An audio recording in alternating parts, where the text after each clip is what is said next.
The Lion, the Witch, and the Wardrobe, Chapter 5. Back on this side of the door.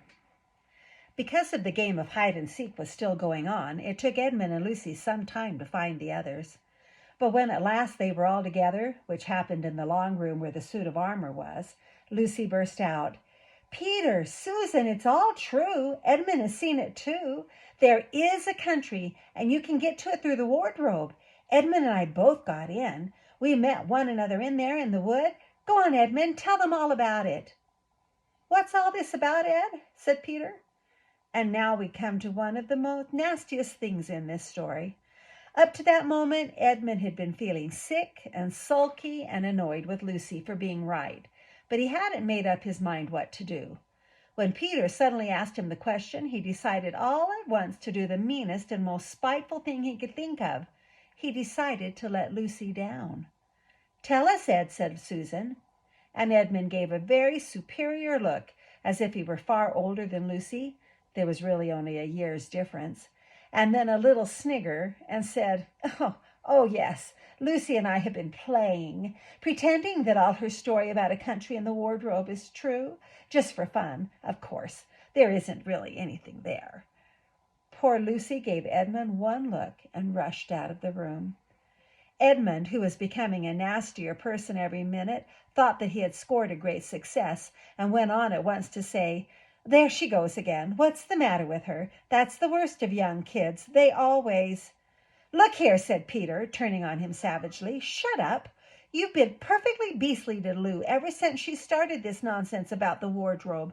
And now you go playing games with her about it and setting her off again. I believe you did it simply out of spite." "But it's all nonsense," said Edmund, very taken aback. "Of course it's all nonsense," said Peter. "That's just the point.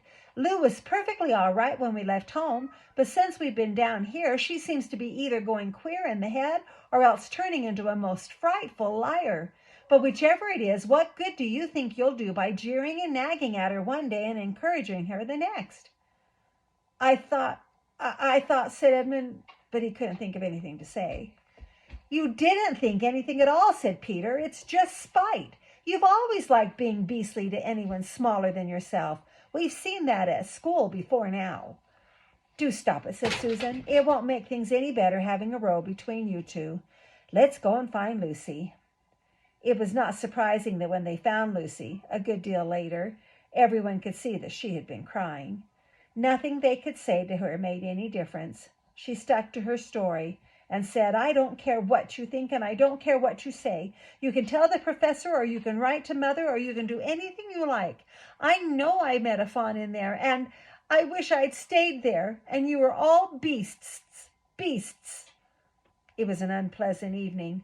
Lucy was miserable and Edmund was beginning to feel that his plan wasn't working as well as he had expected. The two older ones were really beginning to think that Lucy was out of her mind.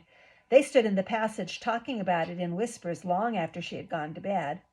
The result was that the next morning they decided that they really would go and tell the whole thing to the professor. "He'll write to Father if he thinks there is really something wrong with Lou," said Peter. "It's getting beyond us." So they went and knocked at the study door, and the professor said, "Come in," and got up and found chairs for them and said he was quite at their disposal. Then he sat listening to them with the tips of his fingers pressed together and never interrupting till they had finished the whole story. After that he said nothing for quite a long time. Then he cleared his throat and said the last thing either of them expected.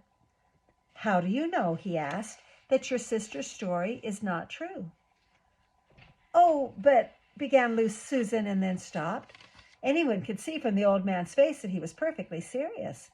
Then Susan pulled herself together and said, "But Edmund said they had only been pretending."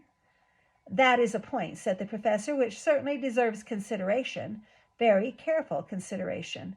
For instance, if you will excuse me for asking the question, does your experience lead you to regard your brother or your sister as more reliable? I mean, which is the more truthful?" "That's just the funny thing about it, sir," said Peter. "Up till now I'd have said Lucy every time." "And what do you think, my dear?" said the professor, turning to Susan. "Well," said Susan, "in general I'd say the same as Peter, but this couldn't be true, all this about the wood and the fawn." That is more than I know, said the professor, and a charge of lying against someone whom you have always found truthful is a very serious thing, a very serious thing indeed. We were afraid it mightn't even be lying, said Susan. We thought there might be something wrong with Lucy. Madness, you mean, said the professor quite coolly.